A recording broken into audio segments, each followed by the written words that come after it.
Welcome to అవిక్త creations. మేమైతే అత్రేపల్లి water falls చూసుకొని అదే బాహుబలి వాటర్ ఫాల్స్ ఈ కేరళ ఇరుకు రోడ్లలో మళ్ళీ ముందుకు మా ప్రయాణం సాగించాము. అదే మన ఏమాయ చేసావు మూవీ షూటింగ్ జరిగినటువంటి అలప్పూజకి అయితే మా ప్రయాణం మొదలెట్టాము. ఈ ఇరుకు రోడ్లో ప్రయాణం చాలా ప్రమాదంగా అయితే సాగింది. మేము రీచ్ అయ్యేసరికి రాత్రి అయిపోయింది.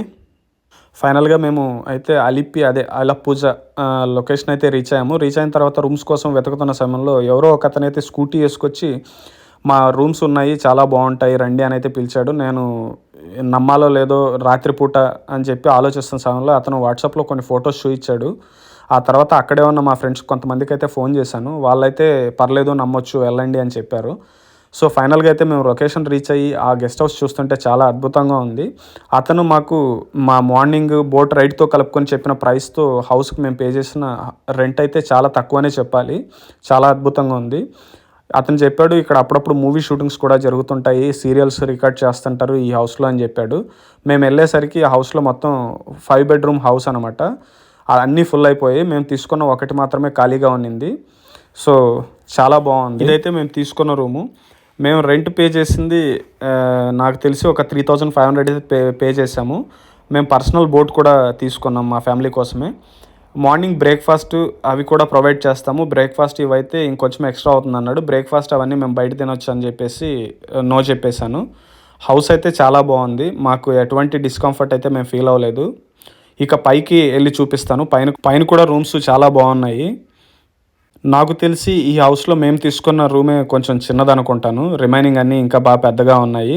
మేము ముగ్గురమే కాబట్టి, నేను మా వైఫ్ చిన్న పాప కాబట్టి మాకు అడ్జస్ట్ అయిపోయాము.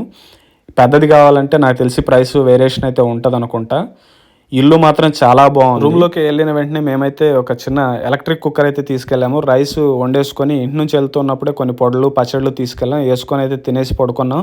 ఇంకా మార్నింగ్ నిద్ర లేవగానే మా బోటు ప్రయాణం అయితే మొదలెట్టాము. మేమైతే ఎర్లీ మార్నింగ్ 6 o'clockకి మా ప్రయాణం అయితే మొదలెట్టాము. అందుకనే అనుకుంటా ఎక్కువ బోట్స్ అయితే కనపడట్లేదు. అటు ఇటు అన్నీ ఇంకా ఆగిపోయి ఉన్నాయి. బోట్ మొత్తం మా ఒక్క ఫ్యామిలీకే కాబట్టి ఒక డ్రైవర్ తప్ప ఇంకెవరు మాతో పాటు లేరు.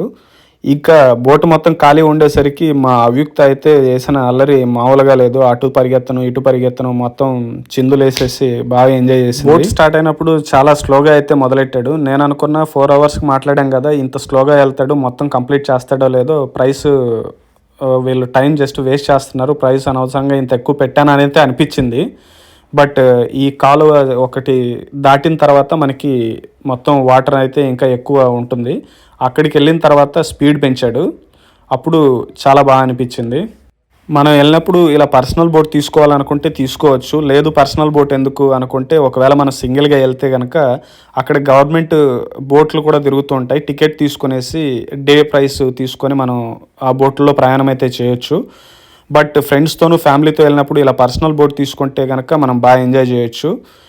అదేంటంటే మనం పబ్లిక్ ట్రాన్స్పోర్ట్ ఏంటంటే వాళ్ళు రెగ్యులర్గా ట్రాన్స్పోర్ట్ దాంట్లోనే వెళ్తుంటారు కాబట్టి వాళ్ళందరితో పాటు వెళ్తాం, ఆ ఫీల్ మనకి అనిపించకపోవచ్చు. ఇంకొకటి పబ్లిక్ ట్రాన్స్పోర్ట్లో ఏంటంటే మనకి ఇలా వ్యూస్ చూడడానికి కూడా అంత ఓపెన్గా అయితే బోటు ఉండదు కాబట్టి మనం ఎంజాయ్ చేసిన ఫీలింగ్ మనకి కనిపించదని అయితే చెప్తాను.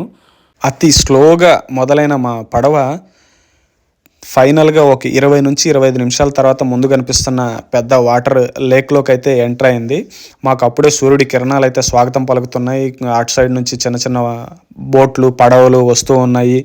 ఫిషింగ్ చేసే వాళ్ళంతా ఫిషింగ్ చేస్తున్నారు. ఇంక ఈ పక్కన కనబడుతున్న బోట్లో ఏంటంటే రూమ్స్ ఉంటాయి. ఎప్పుడైనా మనం కొంచెం బడ్జెట్ పెట్టుకొని ఓవర్ నైట్ వాటర్లోనే స్టే చేయాలి అనుకుంటే కనుక ఇవి బుక్ చేసుకుంటే చాలా బాగుంటుంది. ఇంకా ఈ పక్కన చిన్నగా ఒక షెడ్డులాగా కనపడుతున్నది వచ్చేసి పబ్లిక్ ట్రాన్స్పోర్ట్ బోట్ ఆగడానికి ఉన్న ప్లేస్ అనమాట. అక్కడ దిగేసి కొంచెం మనం ఏదైనా వ్యూస్ చూసుకొని మళ్ళీ ప్రయాణం అక్కడ నుంచి మొదలెట్టచ్చు. చూడ్డానికైతే చాలా బాగుంది. అటు ఇటు చూస్తూ సాగిన మా ప్రయాణం అయితే మాకు తెలియకుండానే ఒక 2 గంటల సమయం అయితే గడిచిపోయింది. ఇంకా ఆకలేసి బ్రేక్ఫాస్ట్ కోసం ఎక్కడైనా ఆపమని అయితే మన బోటు డ్రైవర్ని అడిగాము. మనం ఎక్కడ ఆపమంటే అక్కడైతే వాళ్ళు ఆపరు. వాళ్ళకంటూ కొన్ని హోటల్స్తో కొన్ని కనెక్షన్స్ ఉంటాయి అనుకుంటా, అక్కడే తీసుకెళ్ళి ఆపుతారు. ఇక్కడైతే మా బోట్ ఆపాడు. ఇక్కడ ఆపిన తర్వాత ఇక్కడ వీళ్ళైతే తెలుగులో మాట్లాడారు మా దగ్గర, అది మాకు నచ్చింది. ఇక్కడున్న హోటల్స్లో కామన్గా ఏంటంటే మనం వెళ్ళి ఫుడ్ ఆర్డర్ ఇచ్చిన తర్వాత అయితే ప్రిపరేషన్ స్టార్ట్ చేస్తారు. మనకి ముందే వాళ్ళు అడుగుతారనమాట, మనం ఫిషా ఫ్రాన్సా ఏదనేది అడుగుతారు. ఇప్పుడు నేను ఆయన వెంట వెళ్తున్నాను, అక్కడ ఫ్రిడ్జ్లో ఎప్పుడో పట్టిపెట్టిన ఫిషెస్ అయితే చూపించాడు ఆయన. మనం సెలెక్ట్ చేసుకుంటే మన ముందే వెయిట్ వేసి ఆ తర్వాత ప్రైస్ చెప్తారు. ఇప్పుడు ఆయన చూపిస్తున్న ఫిష్ అయితే కేరళకి ఫేమస్ అని చెప్పాడు. నేనైతే ఒక 2 ఫిషెస్ ఇవ్వమని చెప్పి అడిగాను. ఆ తర్వాత ఫ్రాన్స్ తీసుకున్నాను. ఫ్రాన్స్ వీళ్ళు చాలా బాగా వండిస్తారండి, చాలా బాగుంటుంది. తర్వాత చికెన్ కర్రీ, ఇక్కడ కేరళ ఫేమస్ అయిన అప్పం అయితే మేము ఆర్డర్ చెప్పాము. ఫిష్ రెడీ అయ్యేలోపు బ్రేక్ఫాస్ట్ చేయొచ్చని, ఫిష్ రెడీ అవ్వడానికి టైం పడుతుందని చెప్పారు.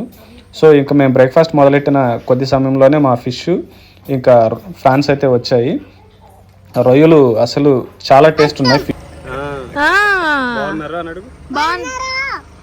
తిన్నావా అని అడుగు.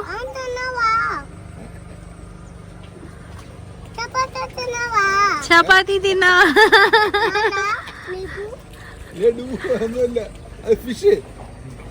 ఫిష్ తింటుందంట, చికెన్. అక్కడే పక్కన ఉన్న ఈగల్స్తో అవిక్త నేను కలిసి అయితే కొద్దిసేపు ఆడుకున్నాము. ఒక ఫోటోకి 20 రూపీస్ ఏమో పే చేయాలి వాటికి. చాలా బాగా అంతే పాప ఎంజాయ్ చేసింది. తర్వాత కొద్దిసేపటికి ఇంకా మా ప్రయాణం మళ్ళీ ముందుకు మొదలెట్టాము.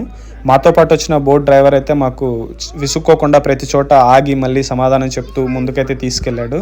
ఇంకా అవ్యుక్త మామూలుగా ఎంజాయ్ లేదు, చూస్తున్నారుగా. అవ్యుక్త నేను కొద్దిసేపు ఇలా ఆడుకున్నాము ఆ వాటర్లో. అలా మా కూతురుతో వెళ్తుంటే ఆ ఫీల్ వేర్లేండి, ఎంజాయ్మెంట్.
అలా ఉదయం మొదలైన మా ప్రయాణము ఫైనల్గా పాపతో ఆడి ఇంకా చిన్నపిల్లలు ఉంటే ఎంత అలసిపోతామో అందరికీ తెలిసిందే. బాగా అలసిపోయిన తర్వాత ఇంకా మా బోట్ డ్రైవర్కి మేమే విసుగొచ్చి ఇంకా రిటర్న్ వెళ్ళిపోదామని చెప్పాము. ఆయన అయితే ఇంకా పడవని రిటర్న్ తిప్పాడు.